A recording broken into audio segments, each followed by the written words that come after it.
շուրջ համաձայնագրի տեքստի վերջնականացման համաձայնեցման հետ։ Այսինքն մենք չգիտեինք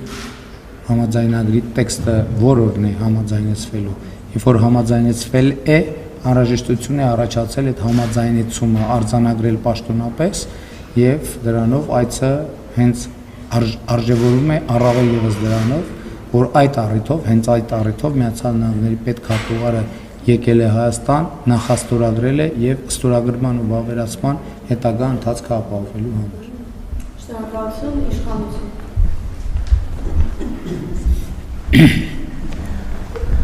Պարոն Փաշինյան, քարոզարշավի շրջանակում մի զազվելի խոսույթ է ԿՊԻ կողմից, մասնավորապես ձեր եւ Սուրեն Պապիկյանի ներմուծվել քարոզարշավի այն քաղաքացիները, ովքեր ձեզ քննադատում են եւ ծառայել են, ասում եք, ինչու չեք զոհվել։ Շատերը ձեզ դատապարտում են հենց այդ խոսույթի համար, ինչը կրկնեց նաեւ պաշտպանության նախարար Սուրեն Պապիկյանը Բարձրամբյոնից։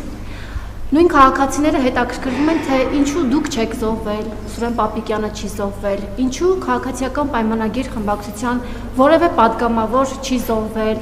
օրինակ ինչու չի ծառայել Պաշտպանության հանձնաժողովի նախագահի որդին, Անդրանիկ Քոչարյանի որդին,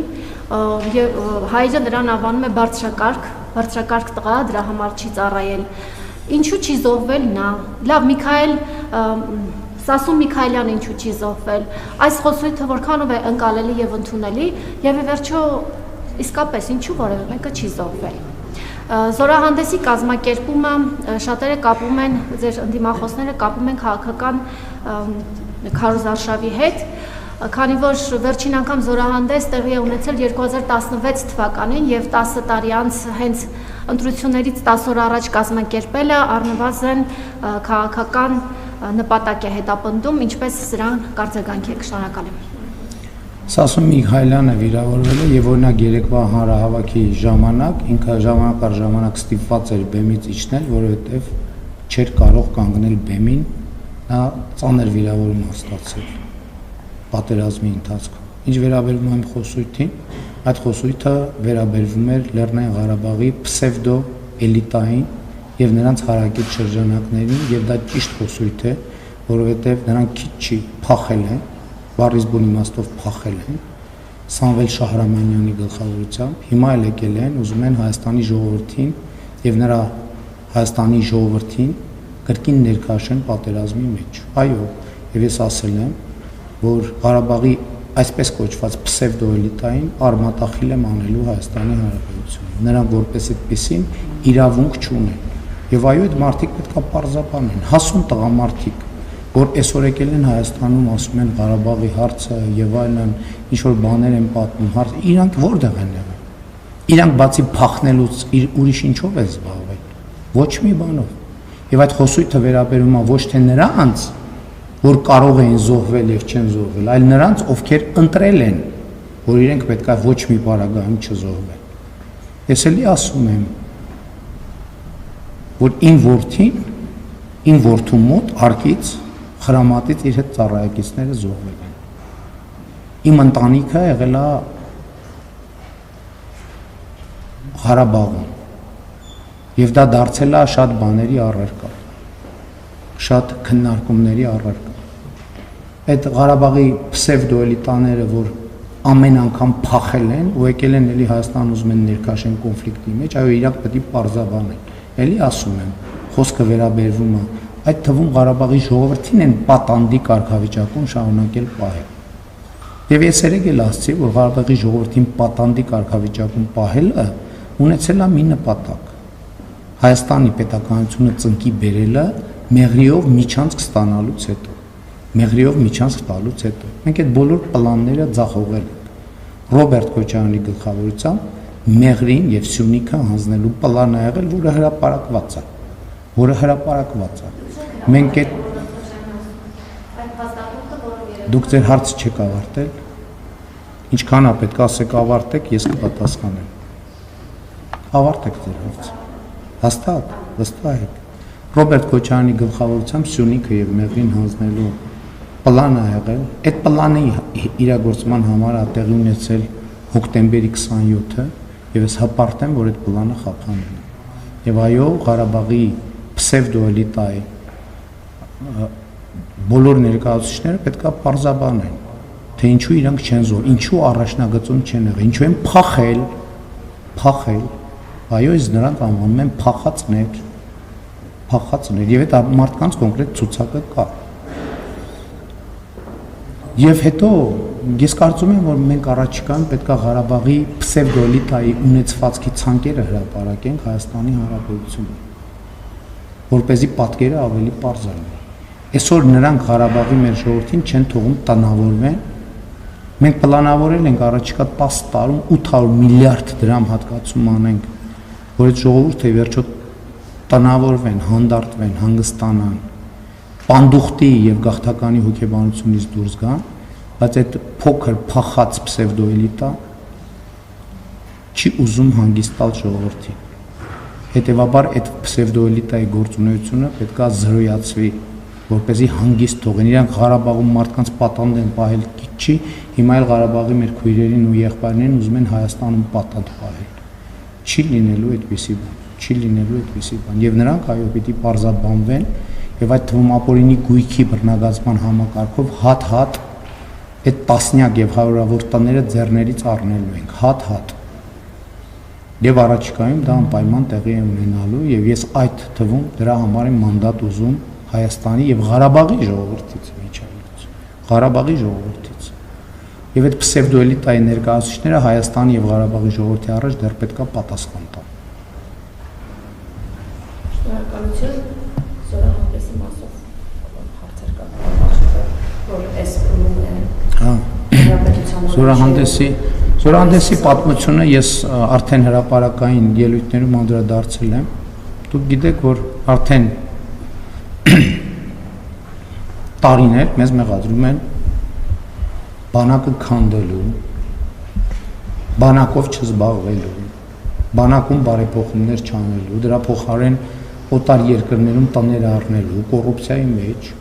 բայց ես էլի շատ պարզ օրինակ եմ բերում 91 թվականից ի վեր Հայաստանի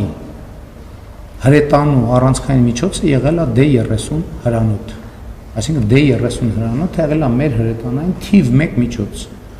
Առաջին անգամ Հայաստանի Հանրապետությունը գործարանային արտադրության D30 հրանոթ ստացել է 2023 թվականին եւ դուք այսօր D30 հրանոթները տեսաք Հանրապետության հրապարակով անցնելիս։ Եվ էլի ուզում եմ ասել, որ Սերժ Սարգսյանը երբ որ ժամանակին ասում էր 80-ականների զենքեր գլուխ էր կովում։ Այդ զենքերը 80-ականների չեն եղել 18 թվի դրությամբ։ Մեր սպառազինության 70 եւ ավել տոկոսը եղել է 70-ականների, 60-ականների, 50-ականների։ Ուրիշ բան, դուք տեսաք D30 հրետանին եւ տեսաք ուրիշ հրետանային միջոցներ։ Ես երեք Հայաստանի քաղաքացիներին էի խորհուրդ տալիս, ասելով, որ մենակ իրանց ֆիզիկական չափերը համեմատեք եւ ձեզ համար պարզ կլինի, թե ինչի մասին է խոսքը։ Եվ մենք ի վերջո չենք կարող 1, 2, 3 բանավոր բազմիցս ընդդիմությանը նաեւ ասել ենք, որ եկեք գնանք, հրավիրում ենք, եկեք տանենք ցույց տանք։ Դադարեցրեք այդ շահարկումները եւ դադարեցրեք այդ շահարկումները, բայց նրանք այդ թվում այդ գործոնը, թե իբր Հայաստանը անպաշտպան է, թե Հայաստանը բանակ չունի, թե իրենք բանակ են ստեղծել, մենք բանակը քանդել ենք, իրանց ժառանգություն թողած բանակը եղել է քանդված։ Այդ որ ասում են կանսերվի կոկոշները մենակ բառեզբուն իմաստով կանսերվի կոկոշներին չի վերաբերում։ Սպառազինության 70%-ը եղել է մաշվածության վերջին աստիճանի։ Իսկ այսօր դուք Հանրապետության հրապարակում չտեսաք թեկուզ մի միջոց, որի առաջին օգտագործողը մենք չենք, եւ որը արտադրված չէ Հայաստանի Հանրապետության համար։ Մեկը կարա հաշվի, քանի միլիարդի զենք է անցել այսօր Հանրապետության հրապարակում, քանի միլիարդ դոլարի զենք է անցել Հայաստանի Հանրապետության հրապարակում։ Իհարկե չեն հաշվի եւ չեն էլ կարող հաշվել։ Սա մեր պատասխանն է բոլոր նրանց, ովքեր ասում են պետական պարտքը ավելացրել եք։ Ընդ որում շատ արտադրողներ կան, որոնք նաև վաճառքի պայման են համարում, որ իրենց ապրանքային վարկի փաթեթով ձեռք բերվեն այդ ապրանքները, որովհետև դա փաթեթային ծառայություն է։ Մարդիկ ասում են, որ մենք առաջարկում ենք այս փաթեթը եւ այս փաթեթը։ Դու չես կարող, դա սուպերմարկետ չի, որ գնաց քարտը բան անես, ասես ես վերցնում եմ, որովհետև մարդիկ ունեն իրենց տնտեսական մեխանիզմները, իրենց շահերը, իրենք ասում են, այս մեխանիզմով եթե ուզում եք վերցրեք, որովհետև այն մյուս մեխանիզմով գները ուրիշ են կամ եւ այլն եւ այլն, այսինքն այդտեղ հազար ու մի բարդություն եւ հազար ու մի շերտ կա, որի մասին մենք չենք կարող խոսել եւ պետք էլ չի որ խոսենք։ Այդ ով էր տարիներով ասում, որ մենք պետական պարտքը բան ենք արել, կրկնապատկել ենք կամ չգիտենք ինչ։ Ահա, խնդրեմ, մենք ձեզ ցույց ենք տալիս պետական պարտքը։ Ու էլի ասում եմ, պետական պարտքի ձևավորման պատճառը ոչ թե այնա, որ շատ դեպքերում մենք փող չենք ունեցել, այլ դա եղել է փաթեթ։ Մեզ առաջարկվել է զուգահեռ ֆինանսական ծառայության սխեմայով, ասինքն ասվել է, որ վարկ վերցրեք եւ առեք, որովհետեւ իրենք ունեն իրենց ռազմարտունաբերական համալիրների ֆինանսավորման առանձնահատուկ սխեմաներ։ Հակառակ դեպքում գները էականորեն փոխվում են։ Եվ ամբողջ այն ինչ որ խոսվում է պետական պարտքի մասին, երկրորդը հյուսիս-հարավ ամբողջ ճանապարհը կառուցվում է այսինքն դա ի սկզբանե առաջին օրից երբ որ պլանավորված ա եղել, դա պլանավորված ա եղել, որ դա վարկային միջոցներով պետք է արվի։ Եվ դա Հայաստանի իրավական դե յուրե պարտավորությունն է, որ պետք է վարկային միջոցներով արվի։ Այսօր նախ հյուսիս-հարավի մի կտորը կառուցվել է,